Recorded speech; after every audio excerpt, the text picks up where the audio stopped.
만약 새로운 도시, 새로운 나라에서 집을 구해야 한다면 어떤 집을 골라야 할까요? 누구든지 제일 먼저 새로운 장소에 간다면 그 장소를 탐색하게 됩니다. 이곳이 내가 살 수 있는 곳인지, 주변에 무엇이 있는지 등을 보게 되는 것이죠. 집이 없으면 급하게 단기로 머물 숙소라도 구하기 마련입니다. 아무런 대책 없이 바깥에서 마냥 잘 수는 없는 노릇이니까요. 우리야 이 부동산 시스템이 익숙하겠지만 사실 한국 사람들에게도 요즘 부동산 사기는 빈번하게 일어나고 있습니다.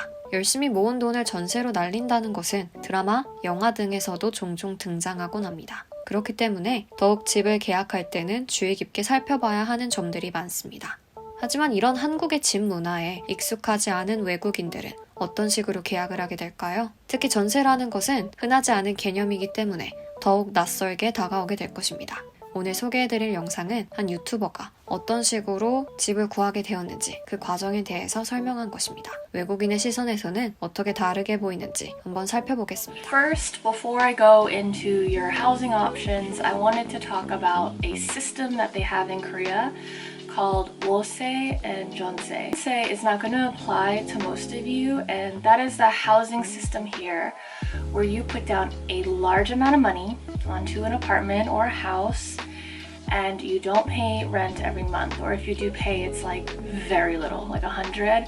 And the homeowner of that apartment will invest that really large amount and then receive dividends for the investment that they made, and then you live in the house for not free, you did loan out your money, but without rent.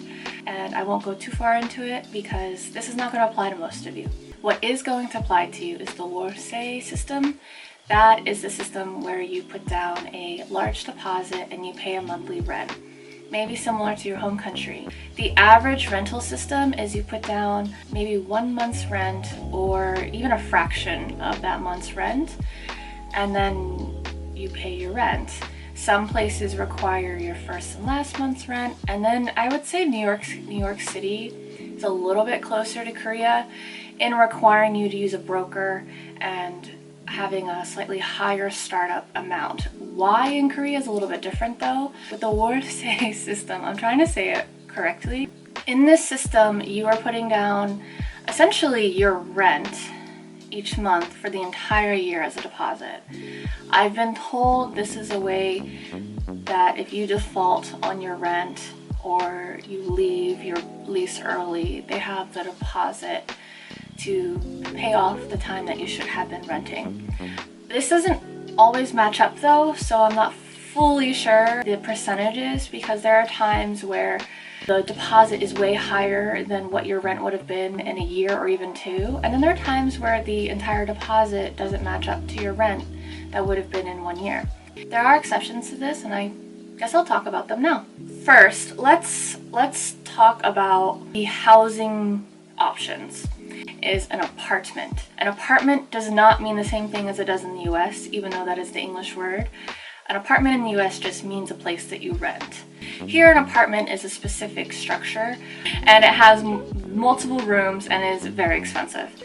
Those will often have a really high deposit and will have a really high rent, or it'll be on the 전세 system. And the next, I would say, expense level down that is applicable to you and many of us is called an office tel. An office tel is a mid to high rise structure that acts as an office space and also a living space. And they're normally 1 rooms or studios, but those will be more expensive. And also where you're going to find rooftops like my own or basement apartments. Rooftops and basement apartments have their own problems, and they are the cheapest that you can move into. Rooftops typically have a problem with insulation and not being suited for the winter or summer, and occasionally bugs because you're outside, I guess. And the average key money could be around 5,000 won.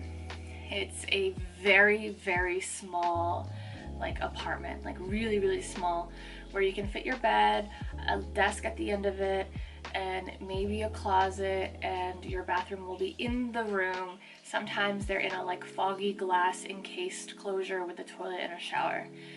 Sometimes you have to share your bathroom with people on the floor, and you always have to share your kitchen and your common space with people on the floor. So something to think about with share houses though is that typically the rent is higher. It could be between $400 a month to $750 a month. So if you want to look for an apartment, a villa, an office tel, or a rooftop or a basement, there's a few ways of going about it. Realtor apps. So there are a few that are really popular in Korea. Dabang is really popular. Zikbang is really popular. And then one that my friend Toasterbots Kaylin showed me is Neighborland. These will give you access to apartment listings, and you will contact the realtor at the bottom of the apartment listing. I have never seen an apartment rented out by the homeowner themselves. It may exist, but from my understanding, almost every homeowner uses a realtor, and you have to use a realtor. I've never had a problem literally on any of these apps with that, but I know that some people have, so I guess I'm lucky that I've never had that kind of problem. Something else to consider is that when you are renting an apartment, make sure that your contract has the same owner name and information and social security number as the title of the apartment. They should provide you everything, and I just want you to check at the very bottom of the title of the apartment, see that the information matches your contract. If it doesn't, ask them why, because that is indicative of a scam. I don't know how common that is. It's super common in K-dramas, but I haven't had a problem with that. Also, I prefer using 집방. 한국에 방문하는 수많은 외국인들은 어떤 식으로 집을 구하게 되는지 궁금하신 분들이 많을 텐데요. 실제로 많은 유튜버들이 본인이 직접 집을 알아보는 과정에 대해서 설명한 것들이 많습니다. 보통 우리나라 사람들이 집을 구할 때 알아보는 것 중 하나가 바로 직방이죠. 이 어플이 한국인뿐만 아니라 외국인에게도 상당히 인기가 많은 편이었는데요. 본인이 가고 싶어하는 동네를 설정하고 금액을 지정하면 관련된 매물들을 쉽게 볼 수 있기 때문에 접근성이 높은 편입니다. 한국에서는 대부분 이렇게 어플로 확인을 하면서 다양한 집들을 구경할 수 있다는 것에 신기해하는 사람들도 많습니다.